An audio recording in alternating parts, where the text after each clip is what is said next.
Bonjour, bonjour, j'espère que vous allez bien et j'espère surtout que le son n'est pas trop affreux puisque j'ai changé de location de tournage. On se retrouve aujourd'hui pour une petite vidéo FAQ, ça faisait 1 an et demi que j'en avais pas faite, donc je me suis dit, bon allons-y, c'est la rentrée, tout ça, profitons-en. Je commence avec la première question qui est tout simplement, comment tu vas? 3 petits points, vraiment. Quand vous verrez cette vidéo, il y aura une vidéo sur ma chaîne qui sera déjà dispo où je vous parle en fait de mon après-dépression. C'est une vidéo que je vous avais promise, je ne sais plus. Et donc si jamais vous ne l'avez pas vue, je vous la mets dans le petit i dans la barre d'infos. N'hésitez pas à aller jeter un petit œil, mais dans la globalité, et c'est ce qui ressort de cette vidéo, je vais très bien. Je sors d'un été qui a été très reposant, très ressourçant, j'ai envie de dire, où j'ai pris beaucoup de temps pour moi, voilà, pour faire des choses que j'avais envie de faire, que j'ai pas forcément le temps de faire le reste de l'année. Et je suis vraiment actuellement dans un bon équilibre au niveau de ma vie, que ce soit personnel, professionnel, avec mes enfants, voilà, à tous les niveaux, en fait, tout va très bien, donc vraiment, je vais extrêmement bien. Alors, ça ne veut pas dire que parfois, je suis pas, voilà, il y a des moments où ça ne va pas, car je reste qu'un pauvre être humain, mais dans la globalité, je vais très très bien, et vraiment, merci de demander, il y a eu énormément, en fait, de messages à ce sujet, vous avez été beaucoup à me demander comment j'allais, si j'étais sortie de ma dépression, etc. Donc, encore une fois, voilà, si vous voulez un petit peu plus de détails sur mon après-dépression, comment je l'ai géré, comment ça s'est passé, etc., allez voir la vidéo dédiée. On me demande ensuite pourquoi avoir arrêté les produits naturels. Alors ça, on sent que c'est quelqu'un qui me suit depuis longtemps parce que, voilà, pour éventuellement les nouvelles personnes qui passeraient par ici ou qui me suivraient, je sais pas, sur Instagram, TikTok, des choses comme ça, j'ai utilisé des cosmétiques. Alors le make-up, ça n'a jamais été trop le cas, mais c'est vrai que pour les soins, pendant de très nombreuses années, j'ai utilisé quasi exclusivement que des produits bio, naturels, etc. Et en fait, eh bien, j'ai arrêté d'utiliser des produits naturels tout simplement parce que ça ne convenait pas à ma peau. Moi, j'ai eu des problèmes de peau pendant très longtemps, pendant... attendez, j'ai 35 ans, ça fait à peu près 2 ans que ma peau se porte extrêmement bien, pendant à peu près 20 ans. Voilà, j'en ai parlé en vidéo, je ne sais plus exactement laquelle c'est, je pense que c'est dans ma dernière vidéo routine de soins qui date un petit peu, mais en réalité il n'y a pas tellement de choses qui ont changé depuis. Pareil, je vous la mets dans le petit i dans la barre d'infos si vous voulez la regarder et m'entendre parler un petit peu plus en détail de ce sujet. Mais moi en fait très rapidement ce qui s'est passé c'est que j'ai rencontré Sonia, je connaissais déjà Sonia, mais en fait on est devenus amis avec Sonia et on a énormément échangé sur le sujet. Sonia est vraiment passionnée, elle est toujours... voilà, hyper... elle est vraiment de très bons conseils. Et en fait, c'est elle qui m'a suggéré de tester voilà, certains produits qui s'avèrent en fait ne pas être des produits naturels. Et tout simplement, moi j'ai arrêté les produits naturels parce que ça ne correspond pas à ma peau. Tout simplement, j'ai passé, je pense, 10 ans à mettre des trucs bio, des huiles végétales, des trucs comme ça, et avoir une peau que je détestais, alors qu'aujourd'hui, vraiment, je pense que ces plus de 20 dernières années, c'est la première fois que j'ai une aussi belle peau, mais qui est, je veux dire, à mon sens, quasiment parfaite, quoi. Tu vois, je veux dire, voilà, de temps en temps, j'ai un bouton, je sais pas, j'en ai eu un genre là, je crois que j'en ai un là aussi, là, qui traîne, qui est arrivé hier. Mais voilà, tout simplement, la raison, c'est que moi, en fait, ça ne me convenait pas et j'ai mis du temps à m'en rendre compte. Ça, c'est une question qui est énormément revenue. À quand la vidéo sur ta manière de choisir tes looks? Donc ça, je vous en avais parlé sur Instagram. D'ailleurs, si vous ne me suivez pas sur Instagram, suivez-moi sur Instagram, vraiment, je poste plein de trucs. Et je vous ai proposé il y a quelques mois de vous faire une vidéo où je vous explique un petit peu comment dire, cette espèce de changement dans mon rapport à la mode, dans mon rapport, mon rapport à la façon dont je m'habille, parce que ça a beaucoup évolué depuis... je pense, de début 2021, quelque chose comme ça. C'est vrai qu'avant... Alors, il y a beaucoup de gens qui disent qu'avant, je m'habillais que en noir, mais je tiens à dire quand même que c'est faux. Je portais des couleurs, mais c'était moins, on va dire... C'était moins ostentatoire, quoi, hein, on va dire ça comme ça. C'est vrai qu'effectivement, il y a eu un énorme changement, moi, dans mon esprit et même dans mes goûts, en fait, tout simplement.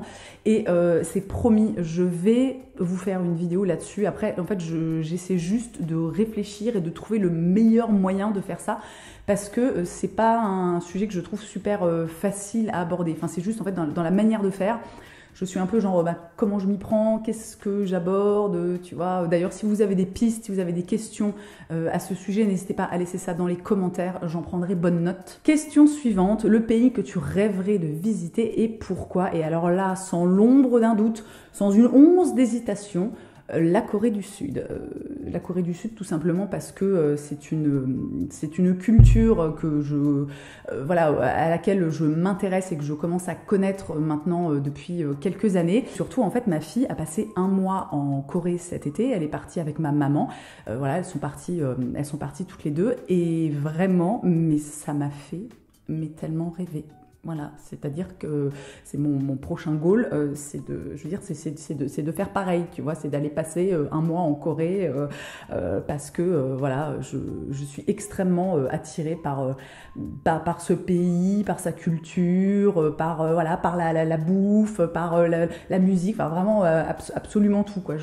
Voilà, j'adore la Corée. Ça aussi, beaucoup de questions à propos de mes achats de seconde main, enfin notamment voilà les fringues. On m'a beaucoup demandé que tapes-tu sur Vinted pour trouver de telles pépites. Alors ça aussi, j'ai fait une vidéo entière à propos de Vinted où je vous donne, bon, je sais plus combien il y a de conseils dedans, mais voilà, un petit paquet de conseils pour trouver des trucs cool sur Vinted. Alors bon, elle date un petit peu, mais dans mes souvenirs, les conseils sont toujours extrêmement d'actualité. Après, je sais plus si je parlais de ça ou pas dans cette vidéo, mais en fait, moi, un de mes trucs vraiment qui est quasi efficace systématiquement quand je cherche quelque chose, c'est que plutôt en fait je vais dire n'importe quoi, je cherche alors ça c'est pas un bon exemple, genre je cherche une robe, plutôt que de taper dans la barre de recherche robe, où là tu as sensiblement 253 milliards de millions de résultats avec vraiment absolument à boire et à manger, hein, dans le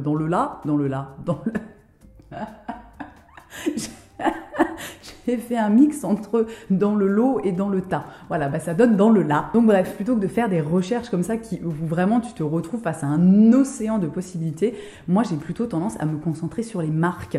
Tout simplement parce qu'en fait, il y a des marques que je connais, que j'aime énormément. Je pense, là par exemple, en ce moment, je porte un pantalon Bowman de Fun Carton, qui est une marque, je sais plus si c'est danois ou si c'est néerlandais. C'est une marque qui est pas très très connue. T'as pas des milliers et des milliers de résultats sur les sites de seconde main, mais néanmoins tu trouves quand même des trucs. Et voilà, moi c'est vrai que j'ai plutôt tendance en fait à me tourner premièrement vers des marques que je connais, vers des marques qui sont pas forcément des trucs de fast fashion type Zara, machin et compagnie, parce que même de seconde main, après je dis ça, voilà, là mon gilet c'est un Zara, je l'ai acheté sur Vinted pour 5 balles, voilà, ok, tu vois, mais dans l'idéal, moi je préfère me tourner vers des marques qui ne sont pas des marques de fast fashion, ce qui ne m'empêche pas parfois d'acheter des marques de fast fashion et même parfois d'acheter des trucs neufs, voilà, qu'on soit bien d'accord là-dessus, mais je trouve que cette petite astuce de faire des recherches par marque est en fait beaucoup plus efficace pour trouver des trucs qui sont cool. Après, je ne vous cache pas que quand je cherche quelque chose de spécifique, moi j'ai un mode de fonctionnement en fait, c'est-à-dire que parfois je vais voir un truc neuf ou alors d'une collection en cours ou je sais pas quoi, et en fait je vais avoir envie de cette pièce, et la plupart du temps j'essaie, au lieu par exemple d'aller acheter directement la pièce neuve, d'aller sur Vinted et soit de chercher quelque chose chez la même marque parce que j'aime en fait l'univers de la marque, je sais pas, j'aime la façon dont ils font des imprimés ou des couleurs ou des choses comme ça, soit parfois je cherche carrément le truc qui est donc de la collection en cours, mais sur Vinted, et ça arrive très souvent en fait. J'ai fait des trouvailles comme ça, de trucs qui sont actuellement en magasin et que je trouve genre pour la moitié, voire vraiment pour une fraction du prix sur Vinted. Dans tous les cas, je ne vous cache pas que ça prend quand même un petit peu de temps, voilà, faut avoir un petit peu de temps dispo devant soi, mais voilà. Que ferais-tu si tu devais te reconvertir? Ça c'est aussi une question qui est beaucoup revenue. J'ai plusieurs options. Alors ça j'en ai déjà parlé, mais moi j'adorerais être toiletteuse pour animaux. Et en même temps, je me dis j'adorerais, mais je me dis est-ce que j'aurais pas un peu peur, tu vois, des chiens, des chats, je sais pas, qui me mordent, qui me grippent, des trucs comme ça. Je suis pas certaine, mais c'est vraiment un métier que j'adorerais faire parce que je trouve ça très cool, parce que j'adore les animaux, parce que voilà, je trouve ça hyper sympa en fait. Je sais pas, c'est cool quoi, tu vois. T'emmènes ton chien un peu tout pourri, tout ébouriffé, et il ressort, il est tout beau, magnifique, tout ça. Je trouve ça vraiment très très chouette comme métier. Mais à côté de ça, un métier que j'aimerais énormément faire, c'est doula en fait. Alors une doula, c'est une personne qui accompagne la plupart du temps les femmes durant leur grossesse, qui peuvent assister, enfin voilà, soutenir les femmes pendant leur accouchement, etc. Et alors moi je voudrais pas tant être genre doula de grossesse, tu vois. Moi ce que j'adorerais c'est être doula, parce que ça existe aussi, postpartum, c'est-à-dire vraiment accompagner, être hyper présente et soutenir les femmes pendant cette période qui est quand même, on va pas se mentir, moi je l'ai vécu il y a pas longtemps, c'est pas facile quoi, quand même, hein, on va pas se mentir. Actuellement c'est pas du tout à l'ordre du jour parce que j'ai un métier, hein, j'ai ce que je fais que vous savez que je fais, quoique je pense que j'ai pas mal de nouvelles personnes qui arrivent notamment de TikTok et qui en fait du coup ne se rendent pas compte que moi je fais ça, enfin qu'en fait mon métier c'est les réseaux sociaux depuis 15 ans. Donc soit dit en passant, s'il y en a parmi vous qui me découvrent, voilà, moi ça fait 15 ans que je fais les réseaux sociaux. J'ai commencé avec un blog, j'ai ma chaîne YouTube depuis je sais pas quoi, je pense plus de 10 ans, et puis Instagram et maintenant TikTok, tout ça, voilà, donc ça c'est mon métier. Donc évidemment à l'heure actuelle c'est pas du tout, c'est pas à l'ordre du jour quoi. Moi je ne prévois pas de changer de métier, j'adore mon métier, ça se passe très bien, etc. Mais voilà, c'est vraiment un métier que je pense j'adorerais faire. Êtes-vous tenté par les injections? Alors ça dépend, pas vraiment. Alors attendez, je vais donner un petit contexte. Moi, j'ai fait du Botox l'année... Est-ce que c'était en 2021 ou en 2020? Je ne sais plus. Non, je crois que c'était l'année dernière. Voilà, oui, c'était ça. Avant l'été, enfin au printemps 2021, j'ai fait des injections de Botox. Alors, j'en ai fait uniquement, moi, dans la ride du lion, parce que c'est une ride chez moi qui est très, très marquée. Et en fait, elle est surtout marquée... Enfin, comment dire, elle n'est pas marquée là quand vous me regardez comme ça, mais en fait en été, comme je suis très facilement éblouie, même avec des lunettes de soleil, j'ai tendance à être un petit peu toujours comme ça. Et en gros en été, voilà, j'ai un peu la ride du lion qui est marquée. C'est quelque chose qui me dérange, que je trouve pas joli. Et du coup, j'ai fait du Botox l'année dernière. Alors c'est un truc, ça fonctionne extrêmement bien. C'est-à-dire, alors tu te retrouves pas. Il faudrait que je regarde. Je crois que j'avais fait des vidéos à l'époque. Je peux peut-être vous mettre un petit avant-après. Tu te retrouves pas. Enfin voilà, si c'est bien fait, tu te retrouves pas comme ça, tu sais, complètement figé, à plus pouvoir avoir aucune expression sur le visage. Donc c'était très chouette.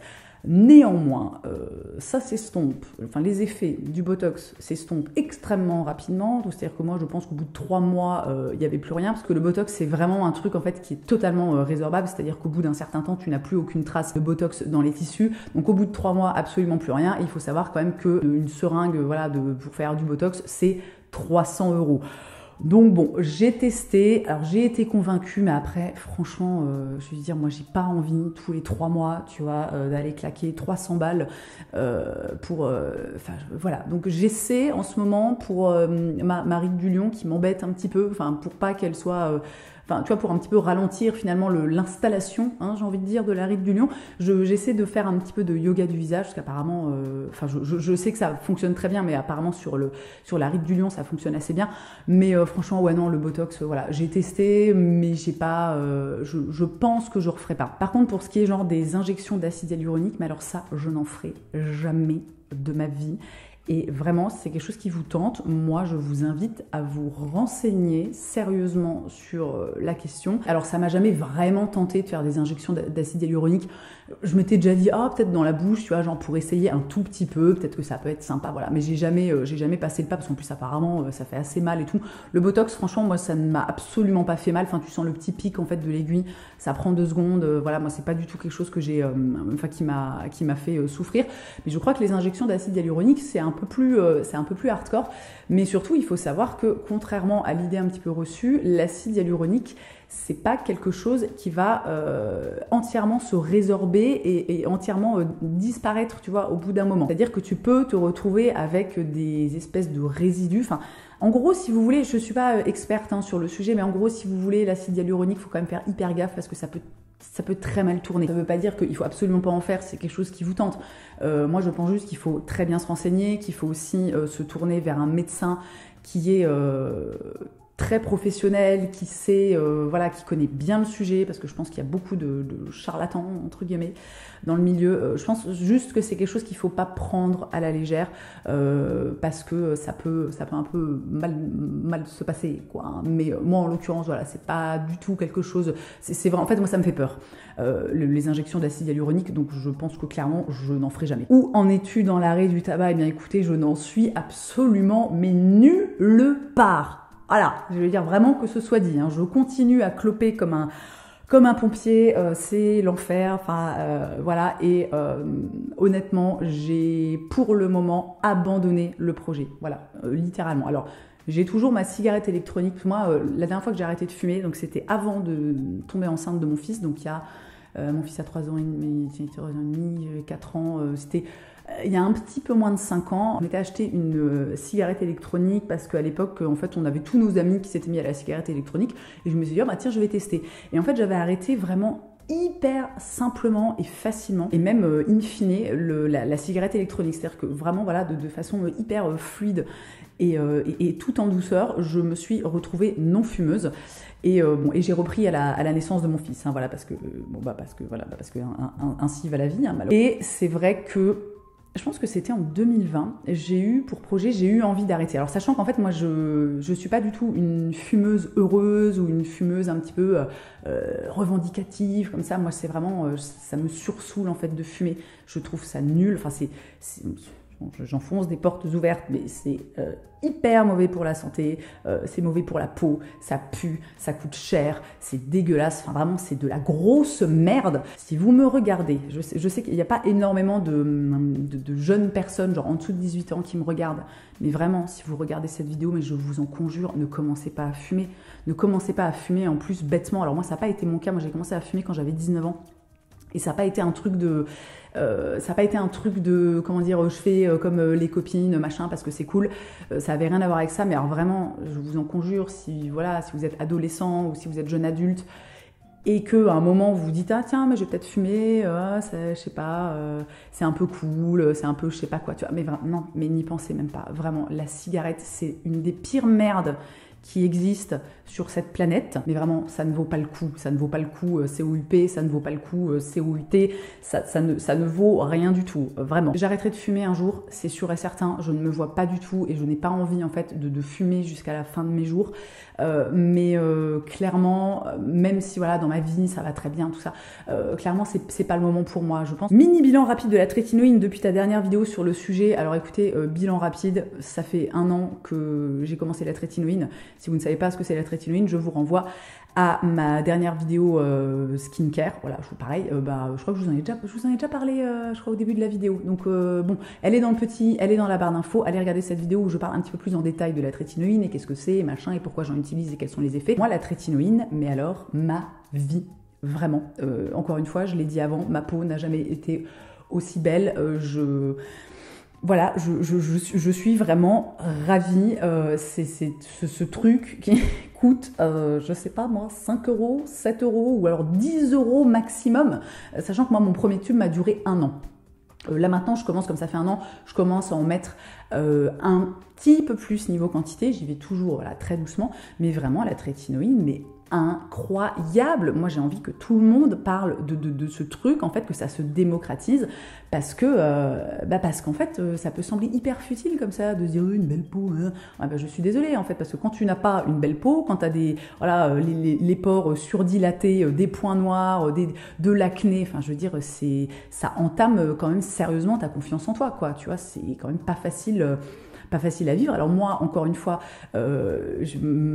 j'avais pas une peau, c'était pas terrible si tu veux, mais je le vivais quand même super mal, parce qu'encore une fois, moi ça faisait 20 ans que j'avais des problèmes de peau, tu vois, donc à un moment tu te dis, comment vous dire les gars, j'ai plus de 30 ans, est-ce que peut-être à un moment je peux arrêter d'avoir de l'acné? Je ne sais pas, je demande, hein, éventuellement. Donc vraiment, si vous avez des problèmes de peau, que vous n'arrivez pas à vous en sortir, tentez la trétinoïne. Alors attention, renseignez-vous bien sur le sujet, sachant que les dermatos ou les pharmaciens, enfin je veux dire les professionnels de santé sont pas toujours hyper bien renseignés sur le sujet. C'est-à-dire que moi typiquement on m'a dit oui vous en mettez tous les soirs. J'étais là tous les soirs, d'accord, merci pour le conseil. C'est-à-dire que si je fais ça en fait littéralement ma peau fond. Je vous invite à aller voir les vidéos de Sonia qui m'a introduite. Non, mais pourquoi j'ai fait ça? Pourquoi j'ai fait ce geste? Excusez-moi. Donc Sonia qui m'a, voilà, on va prendre un autre terme, initiée à la trétinoïne. C'est grâce à elle que j'ai commencé. Elle a plein de vidéos sur sa chaîne. Vous tapez sur YouTube Sonia Seller trétinoïne. Et voilà, il y a plein de vidéos qui vont sortir. Il y a quand elle a commencé, où elle explique tout, comment ça marche, machin, tout ça. Voilà, ce sera beaucoup plus efficace que mes explications à moi, parce que moi, je suis pas non plus méga calée sur le sujet. Mais vraiment, trétinoïne, incroyable, quoi. On va faire maintenant une petite série de questions sur les BTS. Et si ça ne vous intéresse pas du tout, eh ben de toute façon, voilà, il y a un sommaire, n'hésitez pas à sauter aux questions qui vous intéressent. Alors, parle-nous de ta passion pour BTS, depuis quand, pourquoi, ARMY or not ARMY. BTS, mon Dieu, mais en fait, je crois que je devrais faire une vidéo dédiée à ma passion de BTS. Donc, si vous ne connaissez pas BTS, les BTS, c'est un groupe de K-pop, donc un groupe de garçons sud-coréens qui font donc de la pop, hein, comme l'indique le nom K-pop. C'est un groupe qui est composé de 7 membres, des hommes. Et vraiment, j'ai jamais été fan dans ma vie, c'est-à-dire que voilà, il y a plein de choses que j'aime énormément, vraiment genre très très fort. Par exemple, j'adore John Mayer, c'est un de mes artistes favoris, mais ce truc vraiment d'avoir une espèce d'obsession pour un groupe ou un artiste, en fait, c'est quelque chose que je n'ai jamais connu. Je pense même... Alors si, j'avais ça avec les Backstreet Boys quand j'étais ado. Et bref, pour en revenir un petit peu au pourquoi, au comment, moi, ma fille, elle a découvert les BTS. Donc ma fille va avoir 15 ans, là, début 2023. Ma fille a découvert les BTS en 2018, je crois, 2019, quelque chose comme ça. Et alors, mon Dieu, alors elle nous a tannés avec ça, mais on n'en pouvait plus parce que nous on connaissait pas, enfin on était un peu en mode, on n'est pas trop en mode vieux con comme parents, parce que bah, en plus de ça, on reste quand même assez jeune, quoi, rapporté à l'âge de notre fille. Mais vraiment, elle était là, mais tu nous casses les couilles avec tes BTS, mais là, parce qu'en fait, elle ne parlait que de ça, hein, vraiment tout le temps, H24, on était là, non mais stop, quoi, tu vois. Et je me souviens très exactement du jour où mon amour pour BTS a commencé. Je crois que c'était en 2020. J'arrive un jour dans mon salon et en fait ma fille était en train de regarder le clip de Dynamite et en fait je commence à regarder vite fait et je reste bloquée devant la télé à regarder ces mecs, parce que le clip de Dynamite en plus est très très cool, voilà, il est très coloré, la chorégraphie aussi, enfin voilà, moi c'est vraiment c'est un clip que j'adore. Et en fait, à partir de là, je pense que le clip et l'univers visuel m'ont fait aimer la chanson. Donc Dynamite est devenue une de mes chansons favorites. J'avais d'ailleurs mise dans ma danse de Noël de 2020. J'avais appris la Corée et tout. Enfin bon, bah voilà quoi. Moi, quoi, hein, à tel 15 ans, à tel 35 ans, Dieu seul le sait. Et tout doucement, j'ai commencé à écouter BTS, à m'intéresser voilà, aux membres, à l'histoire du groupe et comment ils en sont arrivés là, etc., etc. Et vraiment, là, j'en suis à un stade où je suis, mais... en fait, il faut que je me contrôle, quoi, tu vois. Il faut que je pense, enfin vraiment, je me dis, mais heureusement qu'il n'y a pas eu un truc comme ça quand j'avais 15 ans, parce que vraiment, je serais, mais hystéro. C'est-à-dire que pour vous dire, vraiment, j'ai regardé, voilà, il n'y a pas longtemps, en fait, ils ont fait quelques concerts l'année dernière. Ils en ont fait, je crois, un à Los Angeles et 2 à Séoul, en Corée. 2 ou 1, bon je ne sais plus, bref, ils ont fait des concerts, voilà, c'était les seuls concerts qu'ils ont fait. J'ai tenté d'avoir des places pour Los Angeles, alors vraiment, bon, ça aurait été complètement ridicule, au moins est-ce que tu as envie de payer 4000 € pour aller voir un concert, je ne suis pas certaine, mais voilà, je me suis dit, écoute, on sait jamais, peut-être que, hein, bon bref, c'était très compliqué, je n'ai pas eu de place, voilà, mais donc j'ai regardé, il est dispo sur Disney+, voilà, ils ont filmé en fait le concert de Los Angeles qui est vraiment incroyable. Moi j'étais allée voir celui de Séoul, il était retransmis en direct en fait au cinéma, j'étais allée le voir avec ma fille. Et vraiment, c'est littéralement, moi, pendant la moitié du concert, je pleure en fait. Je pleure, c'est ce que je disais sur Instagram d'ailleurs, quand j'en avais parlé. En fait, je pleure d'émotion parce que vraiment, ça me touche tellement, je les trouve tellement incroyables que je suis hyper en fait émue. Et je pleure aussi de frustration parce que je me dis, mais est-ce qu'un jour, putain, on va réussir en fait à les voir en concert? C'est vraiment, ça me semble...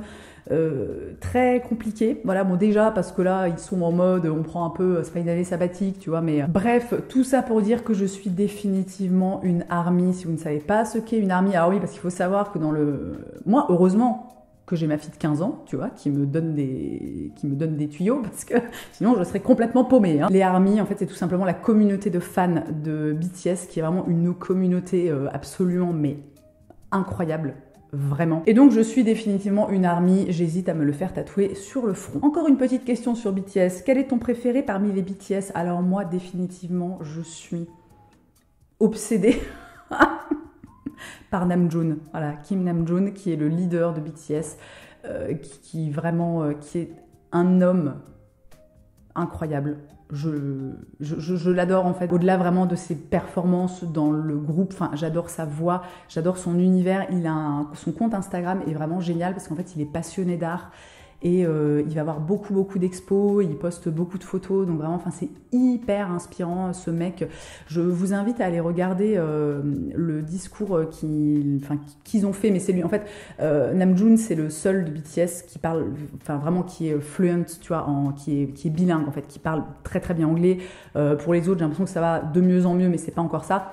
Et bref, ils ont été, je crois qu'ils ont été partenaires de l'UNICEF, de l'ONU, enfin je ne sais plus. Il y a un discours de Namjoon avec donc tous les autres membres, mais c'est Namjoon qui parle à l'ONU, putain je sais plus si c'est l'ONU ou l'UNICEF. Bon bref, je vous mets le lien dans la barre d'infos. Vraiment, c'est... Voilà, ce mec est incroyable, je l'adore, vraiment, je suis fan, je suis vraiment fan. En plus de ça, pour ne rien gâcher à l'affaire, c'est vraiment un très bel homme. Alors ce n'est pas, voilà, c'est bon, j'ai 35 ans, tu vois, je suis en couple depuis 15 ans, je suis pas en train de m'émoustiller, tu vois, devant un mec de 29 ans, mais c'est quand même néanmoins, enfin ça fait plaisir, quoi, tu vois. Et enfin, chanson préférée de BTS.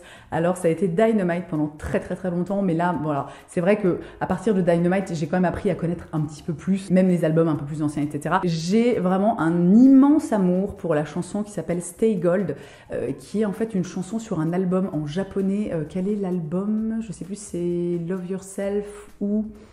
Bon, je ne sais plus, ça pour le coup, je suis pas extrêmement calée. Si ma fille était là, elle pourrait me dire directement sur quel album c'est, quelle version, quel machin, en quelle année c'est sorti. Mais vraiment, j'adore cette chanson. J'adore aussi, alors une que j'écoute absolument tout le temps, c'est Idol, qui est une chanson qui date quand même un petit peu, je sais plus sur quel album elle est, mais c'est une chanson que j'adore écouter, mais je pense que je l'aime autant aussi parce que la chorégraphie est incroyable. Encore une fois, je vous mets une vidéo d'une performance live qu'ils font chez, est-ce que c'est Jimmy Fallon? Bon, je ne sais plus, mais dans un talk show américain qui est juste, mais non mais regardez-les danser, c'est dingue en fait, voilà, c'est dingue. J'en ai terminé avec BTS, enfin j'en ai terminé dans cette vidéo, hein, parce que moi sinon je pense que moi personnellement je n'en aurais jamais terminé. On me demande pour quelle contraception as-tu opté après tes grossesses. Je suis en pleine réflexion avec un emoji qui fait comme ça et un qui fait comme ça.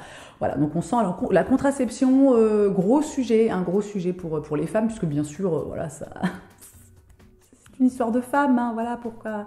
Bon, non, si, alors je sais, ils sont en train de faire des recherches pour une pilule contraceptive masculine, mais bon, les gars sont pas très pressés, quoi, tu vois. Hein. Bref, c'est une question très intéressante. Alors, moi, j'ai testé pas mal de modes de contraception, donc j'ai pris la pilule pendant très longtemps. J'ai arrêté aussi la pilule, hein, il y a très longtemps. C'est, je pense, à quasiment 10 ans. Quand j'étais plus jeune, j'avais testé les anneaux contraceptifs. Alors moi, ça s'était pas du tout bien passé, j'avais des douleurs, enfin mes règles étaient extrêmement douloureuse, vraiment je le vivais très mal, donc ça je l'ai vraiment pas fait longtemps. J'ai eu un stérilet aussi. Le dernier moyen de contraception c'était un stérilet que j'ai enlevé, je pense, il y a 6 ans, enfin toujours est-il bien avant la naissance de mon fils. Et du coup c'est vrai qu'il y a eu une période en fait où je n'avais pas de contraception. Alors moi je suis quand même bien réglée, j'ai des cycles qui sont qui sont très réguliers, donc en fait je suivais mon cycle avec une appli dont j'ai déjà dû vous parler, qui est très connue en plus, hein, ça s'appelle Clou. Je pense que ça fait pas loin de 10 ans encore une fois que j'utilise cette appli, donc j'ai 10 ans de cycle comme ça, c'est hyper marrant. Et puis bon, alors ça je pense que j'en ai jamais parlé sur mes réseaux, mais je sais que je l'avais dit notamment dans le podcast que j'avais enregistré quand j'avais fait un épisode de Bliss Stories. Et puis bon, bah voilà, il y a eu la petite surprise, hein, aka mon fils. Hein, bon bah c'est un peu le risque quand tu n'as pas de moyen de contraception et puis que tu oublies de faire un petit peu gaffe. Bon bah voilà, alors on est ravis, hein, c'était une très belle surprise. Toujours est-il que voilà, nous 2 enfants, on s'est dit ok, non mais 2 enfants là, c'est bien, hein, c'est super. On a une fille, un garçon, ils sont en bonne santé tous les deux, ils sont super, on les adore, ils sont incroyables. Surtout pas de troisième. Voilà, un troisième, on se flingue en fait, hein, littéralement. Pour moi, c'était en fait hors de question que je reprenne un moyen de contraception, même un stérilet au cuivre, parce que donc j'en ai eu un pendant plusieurs années que j'ai fini par enlever parce que en fait je sentais en fait, bien que ce soit quelque chose de, vous savez, un stérilet en cuivre, en fait ça fonctionne. Moi, le cuivre tue les spermatozoïdes, et en plus de ça, je crois que il y a un petit côté un peu, ça t'irrite, tu vois, les parois utérines, donc ça rend ton utérus en fait assez peu accueillant. En fait, moi même ça, j'en voulais pas parce que je sentais que ça avait un impact en fait sur voilà, sur mon cycle et sur mes hormones. Est-ce que c'est vrai ou pas, je ne sais pas. Toujours est-il que je ne voulais plus de moyens de contraception. Donc j'ai dit à mon mec, écoute, voilà, on va faire les choses très simplement, hein, c'est-à-dire que je ne veux plus d'enfants. Tu ne veux plus d'enfants. Il y a des solutions qui sont très efficaces et absolument indolores qui s'appellent les vasectomies. Donc mon mec, il y a quelques années, a fait une vasectomie. Alors je sais que c'est pas comment dire, un moyen de contraception. Nous, ça fait 15 ans qu'on est ensemble, on a 2 enfants. Bon bah voilà, encore une fois, on sait qu'on ne veut plus avoir d'enfants. On ne veut même plus avoir de chien ou de chat, si vous voulez. Après, les types sont tellement traumatisés. Ils sont là, non mais c'est bon, on ne veut plus avoir. Au bout d'un moment, on veut juste s'occuper de nous-mêmes, tu vois, voilà. Mais bon, je sais que c'est pas forcément la vasectomie, en fait, c'est pas une solution quand on est, je sais pas, en couple depuis pas longtemps, ou alors bah, que tout simplement on est en couple, mais qu'on a pour projet de faire des enfants. Néanmoins, voilà, j'avais envie d'en parler parce que c'est une solution qui est quasiment indolore, mais vraiment, voilà, c'est le truc, en fait. Moi, j'ai déposé mon mec à l'hôpital le matin, je l'ai récupéré à 13h. À 13h10, il était debout, il faisait, enfin, voilà, vraiment, c'est rien du tout, ok. Si jamais il y a des hommes qui passent par là et qui regardent cette vidéo et qui se sont genre horrifiés par l'idée de la vasectomie, écoutez-nous bien, hein, nous les femmes qui avons eu des enfants, c'est-à-dire que quand même, il y a notre col de l'utérus qui se dilate à 10 cm, on fait passer tu vois, des trucs, je ne sais plus quelle taille ça fait, la tête d'un bébé, bon, non, c'est peut-être un petit peu plus petit, quoi, mais, non, mais bon, à un moment, voilà, vous n'allez pas chialer pour... Pardon, mais c'est juste que avant que mon mec fasse sa vasectomie, enfin puis même encore maintenant, ça arrive régulièrement en fait qu'on en parle avec des amis ou des connaissances, des choses comme ça, et les réactions des hommes sont genre mais incroyables. C'est-à-dire que nous, voilà, la moyenne d'âge dans notre cercle d'amis ou de connaissances, c'est entre 35 et 45 ans, et t'as des mecs de 40 ans qui sont là, quoi, une vasectomie, mais après tu peux plus avoir d'érection, qu'est-ce que c'est que ça, tu deviens impuissante. Et là, ouais, non mais mec, en fait, c'est-à-dire que tu ne sais même pas comment fonctionne ton corps, quoi, c'est une aberration. Alors bien sûr, ce n'est pas le cas de tous les hommes, mais on a vu beaucoup de réactions comme ça, quoi. Et moi, vraiment, j'étais là. Bref, tout ça pour dire que la vasectomie, c'est vraiment génial. Voilà, et sinon, il reste l'option, quand on veut pas prendre de moyens de contraception, voilà, que ce soit des trucs hormonaux, la pilule, l'implant, les anneaux, je sais pas quoi, il reste la bonne vieille solution des préservatifs. Voilà. Nous, c'est ce qu'on a fait pendant, voilà, après la naissance de mon fils et jusqu'à ce que mon chéri ait sa vasectomie.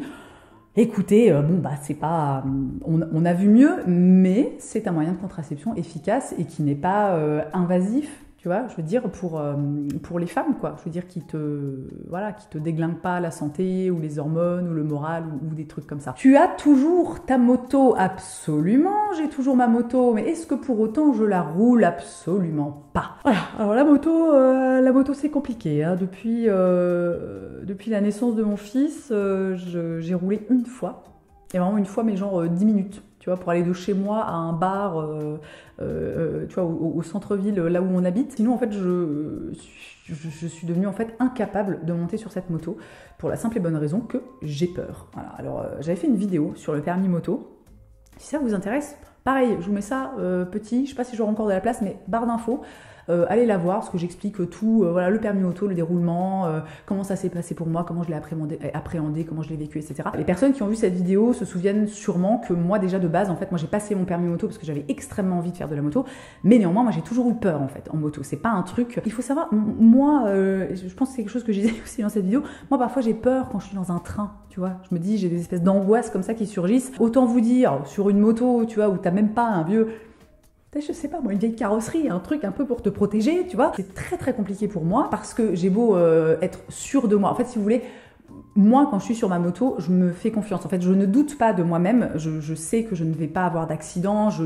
Voilà, je sais conduire techniquement. Je conduis très bien. Je suis pas, je pense que vous vous en doutez, je ne suis pas du tout une tête brûlée. De toute façon, voilà, j'ai une grosse Harley. Alors bien sûr, tu peux rouler vite avec une Harley, mais c'est pas, si tu veux, j'ai pas une grosse japonaise. Moi, mon but, c'est pas de faire des pointes à 220 sur l'autoroute. Déjà, quand je suis à 100, je le vis pas très bien. En plus, c'est chiant. Tu sais, t'as le vent dans le casque et tout. Enfin, ouais, je trouve ça insupportable. Le problème, c'est pas moi, en fait. Enfin, c'est pas que je doute de moi, que je n'ai pas confiance en moi. Le problème, en fait, c'est tout simplement les autres. Parce que voilà, un accident est vite arrivé. Déjà en voiture, c'est très vite arrivé. Sauf que quand tu as un accident en voiture, tu es protégé par ta carrosserie, par ta ceinture, par potentiellement des airbags. Donc, je pense que toutes les voitures ont des airbags maintenant. Enfin, j'espère. Ça, c'est vraiment quelque chose, en fait, qui littéralement, qui me paralyse. C'est-à-dire que je pense que je suis à un stade de ma vie, et peut-être que ça évoluera, ou pas. Alors, honnêtement, je penche plutôt pour le ou pas, mais je suis à un stade de ma vie où je n'ai pas envie, en fait, de prendre de risques inutiles. Enfin, moi, je tiens à la vie, je suis heureuse d'être en vie. Enfin, je veux dire, voilà, la vie est belle. Donc, est-ce que j'ai envie d'aller prendre des risques? Alors, je sais que c'est un peu, c'est totalement tiré par les cheveux, parce que effectivement, tu peux sortir dans la rue, tu vas acheter du pain, tu traverses, t'as un connard qui passe, qui te roule dessus, qui te renverse, et puis bon, c'est ciao, bonsoir. Mais ouais, j'ai ce truc, en fait, pour moi, c'est pas vital, en fait, de faire de la moto. Comme c'est quand même extrêmement dangereux, et bien du coup, je n'en fais pas. Donc là, on est sur une moto qui prend la poussière dans mon garage, où très régulièrement, je me dis, non mais en fait, je vais la revendre parce que ça ne sert à rien. Mais j'ai un peu de mal parce que c'est quand même en quelque sorte, voilà, faire le deuil de quelque chose, quoi, que je suis peut-être pas encore prête à faire. Mais écoutez, affaire à suivre. Et j'avais des questions aussi sur le longboard, puisque c'était l'année dernière, j'ai fait pas mal de longboard, enfin j'avais commencé le longboard et j'adore faire du longboard. J'en ai fait un petit peu ce printemps avec mon fils, mais alors ça c'est pareil en fait, j'en avais parlé sur Instagram, moi j'ai fini par me blesser. J'ai fini par avoir une tendinite en fait au niveau du talon d'Achille, à force de faire du longboard. Et vraiment, ça m'a sursoulée. C'est-à-dire que ça a mis quand même extrêmement longtemps. Ça a mis plusieurs semaines à guérir. J'ai dû aller plusieurs fois chez le kiné. Tu vois, j'ai eu des scotch, des machins. Enfin bref, c'était une pénibilité. J'ai boité pendant 3 semaines, quoi. Tu vois, j'étais là, mais qu'est-ce que c'est, quoi, tout ça parce que j'ai... Bon, alors après, c'est peut-être mon corps qui est merdique, hein. Qu'est-ce que vous voulez que je vous dise? Mais alors ça, on ne choisit pas. Toujours est-il que ça, c'est pareil. Je me suis dit à un moment, tu vois, je fais en fait la balance entre bénéfices-risques. Et pour moi, les bénéfices du longboard ne sont pas assez élevés pour que je m'assieds entre guillemets sur les risques. J'ai toujours mon longboard, de temps en temps, ça m'arrive d'en faire dans mon allée. Voilà, mais ça c'est pareil. Bah ouais, je suis désolée en fait. Non, j'ai pas envie de me retrouver avec une fucking tendinite là à galérer comme. Non, ça ne m'intéresse pas. Une question très intéressante aussi à propos des enfants et de l'éducation. Quels sont tes conseils éducation pour un petit garçon déconstruit du patriarcat, tout ça, tout ça? Alors là, je vais pas vous mentir, moi quand j'ai su, quand j'ai su que j'étais enceinte, moi j'avais très envie d'avoir un garçon, déjà parce qu'on avait une fille et que je me disais c'est cool de tester autre chose, quoi, tu vois. Et vraiment quand cet enfant est né, je me suis donné la mission que jamais, au grand jamais, cet enfant, ce futur homme, ne serait victime de la masculinité toxique, ne serait un gros macho, voilà, ne serait... Enfin, vraiment, si vous voulez, c'est un peu ma mission de vie. Bon, évidemment, si vous me connaissez un petit peu, vous savez que j'en fais des caisses, hein, toujours. Plus sérieusement, vous savez sûrement, c'est quelque chose de très important pour moi. Je suis profondément féministe, même si c'est pas forcément quelque chose dont je parle très très souvent ou qui est un combat au quotidien, mais c'en est un en fait quand même parce que moi, moi mon goal c'est vraiment d'éduquer un petit garçon, un futur homme qui sera définitivement féministe. Et je pense que la première chose en fait importante quand on a un petit garçon et qu'on veut qu'il grandisse en fait et qu'on veut qu'il soit éduqué loin des stéréotypes de genre et loin de la masculinité toxique, je pense que le plus important déjà en fait c'est le papa qui est là tous les jours, enfin ou pas tous les jours, mais c'est la figure paternelle en fait. C'est dans quel environnement au quotidien évolue ce petit garçon. Alors ça peut sembler hyper débile, mais en vrai c'est tellement important que les petits garçons, enfin les petites filles aussi, tu vois, mais que les petits garçons voient par exemple leur papa faire à manger, passer l'aspirateur, plier le linge, faire des trucs typiquement, alors là on part vraiment dans les gros clichés, mais bon on n'est pas là non plus pour faire dans la dentelle, tu vois, voient leur papa faire des tâches qui sont la plupart du temps attribuées aux femmes. Pour moi, ça passe aussi énormément par forcément les jouets, même si on a un petit garçon qui est très fan, tu vois, des voitures, des engins, des machins, des trucs comme ça, mais qui adore, alors là, ça lui est un petit peu passé, mais qui a eu voilà, une période où il adorait jouer avec ses petits poupons, il s'en occupait, machin, on lui avait acheté un petit lit, des petits habits, des petits biberons, il adorait jouer avec ça, voilà.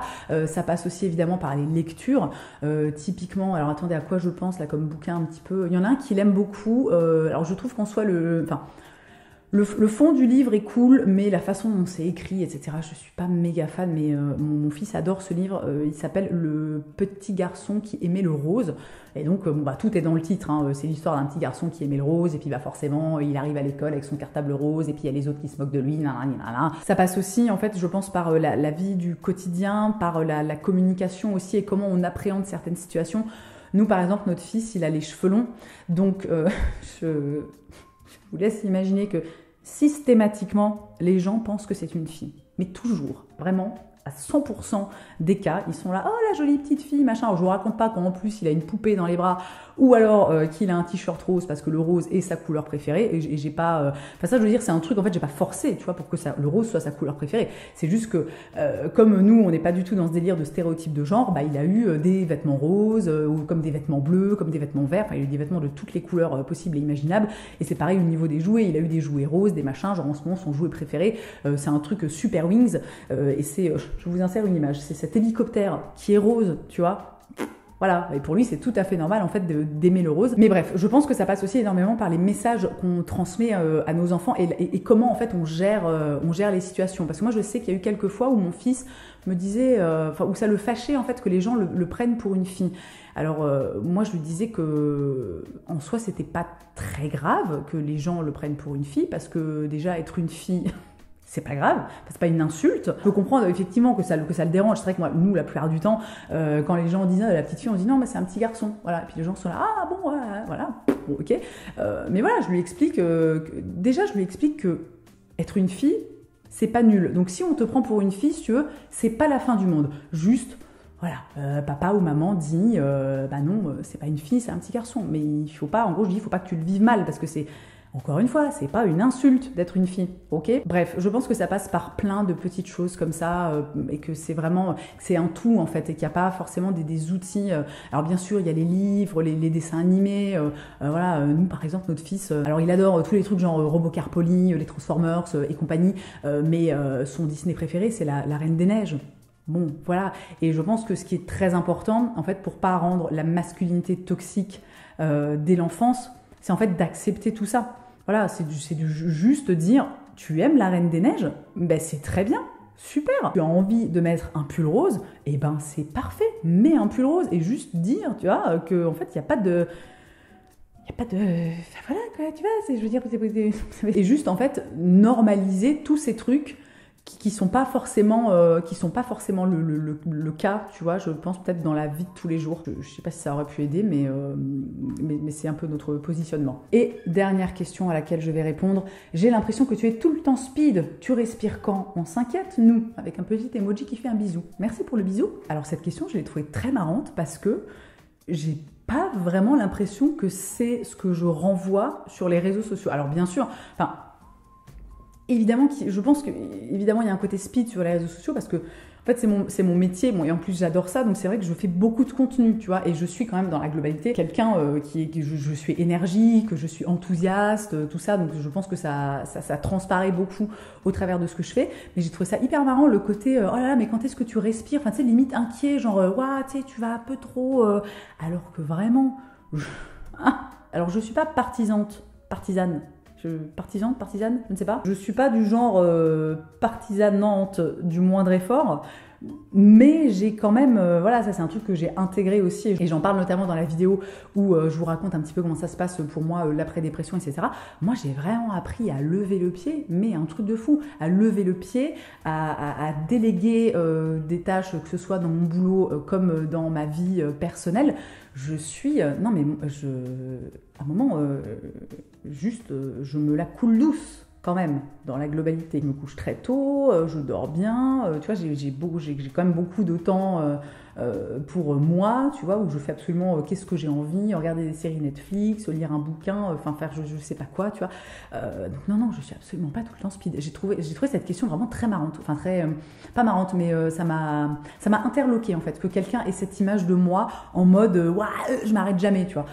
Vraiment, je suis la première à m'arrêter, les gars, vraiment, croyez-moi. Et j'ai fait le tour de cette FAQ et je suis vraiment en train de me demander si je vais pas devoir la scinder en 2 parties.